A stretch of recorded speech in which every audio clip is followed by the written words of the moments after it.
like this is your life. Oh, oh my goodness. That's probably a year or maybe two before I went on the American Bandstand as a regular dancer. Back in that probably was maybe 1961 or so. There, I wound up winding up on American Bandstand as a regular dancer, and that was me basically when I was on the show. 17 years old there, really. Uh, this is something that was I got a call. I was actually on a vacation, getting ready to go on a cruise, and I got a call that they wanted to interview and put together a bandstand diary.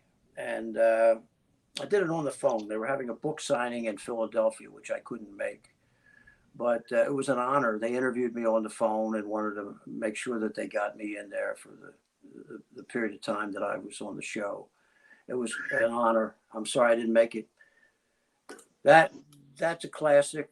That's me by the car in a James Dean pose. I thought I was going to be the next James Dean. That didn't happen. We can tell that didn't happen. But it was a great time in my life. That's a classic photo that made Dick Clark's souvenir edition. That picture, I didn't see it until 2000, about 2000, really. It was a fan club photo that was sent in to be reviewed to see if they wanted to use it in the magazine. That's a fan mail that used to come into the studio.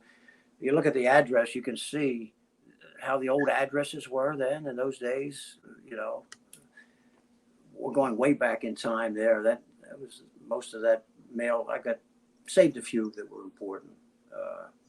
Yeah, that's Teen World magazine. That was a photo shoot in one of the hotels. This all transpired basically because I looked like the most popular guy on the show when I got on the show. I got on the show in '62, and sometime in '63, people were wondering if this main star of the show, his name was Richie Cartledge, by the way, and I looked just like Richie. So mail was coming in. He had won a dance contest the year before, and they wanted to know if he had a brother. So all this mail was coming in, and they kind of got Dick Clark to interview him and me together. And as soon as that happened, fan clubs, people writing in, and it it was quite an honor to be a part of that history, really. And I look back on it from time to time. I'm very fortunate to have been on that show in those years. Uh, I don't have much contact with many of the people anymore, although there is a site that occasionally I'll frequent and look at some of the old stuff. But most of the people that I knew are probably passed away, lost contact with them. I feel very blessed to be around still and doing what I love to do. I get all excited, and I'm looking at my friend David, and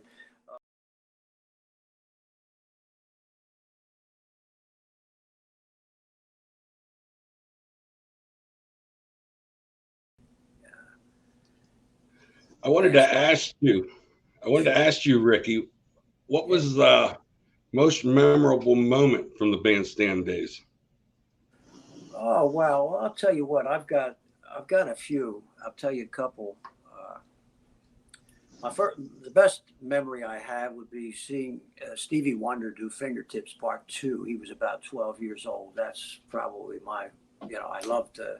I was there seeing that. Uh, Something this shows you don't count on me if you're going to bet on a racehorse or if you're going to bet on anything because you're probably going to lose. I saw Wayne Newton.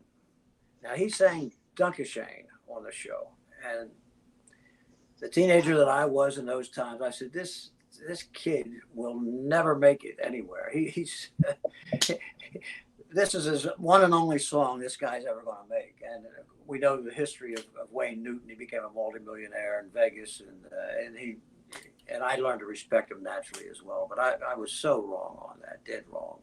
I said, this guy's not going anywhere. I hated that song.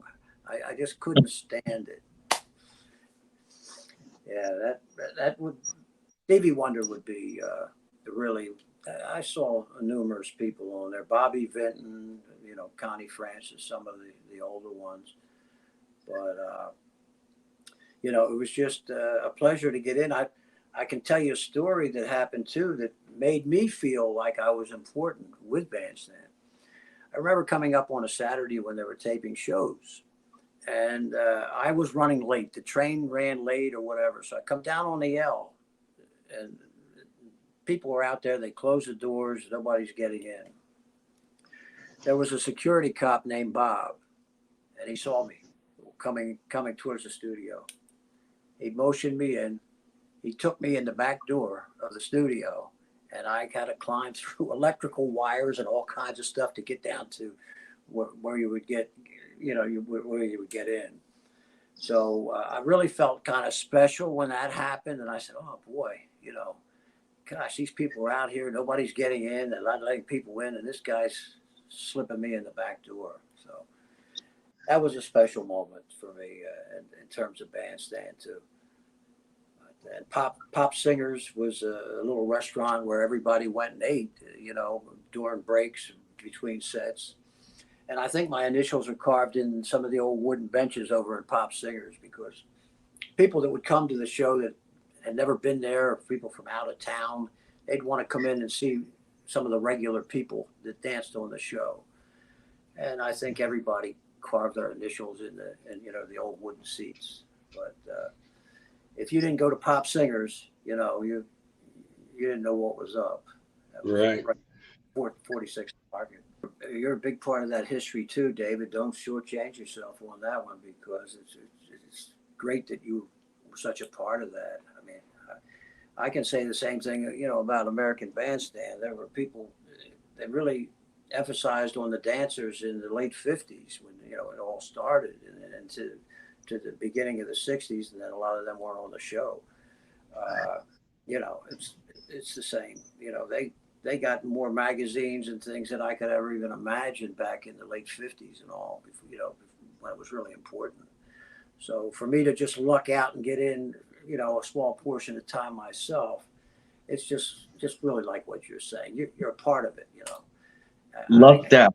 Yeah, Lucky word. yeah. Luck. I think we both lucked out on those When you say you were lucky, that's what we do, is almost like a 1 in a million chance to to be there doing what we like. Yeah, Hey, Ricky, love. what I understand is that the dancers back then were celebrities. Oh, yeah, absolutely. Yeah, like I say, in the 50s, the entertainers that were coming on the show, they weren't as popular as the dancers. Now we're going back to, I can name you a couple really famous ones way before my time. Bob Clayton and Justine Corelli were probably the most popular couple ever on there in the 50s, late 50s. But as the show moved to California, the format changed. Dick Clark, everybody was sad when the show in Philly moved out there. Matter of fact, I even contemplated maybe going to California myself, but that didn't happen. But what I was getting at, with Dick Clark moving out there, now all of a sudden everything focused on the entertainers. They didn't focus on the dancers. In Philly's time, it was all about the dancers. California, it was all about the entertainers. Michael Jackson, anybody that appeared on the show, it was all about them. And Dick Clark was a genius. I mean, he went out there, made multi-million dollar production companies, and everybody knows New York, the New York deal when the ball drops. I mean, evidently he saw something that we didn't see.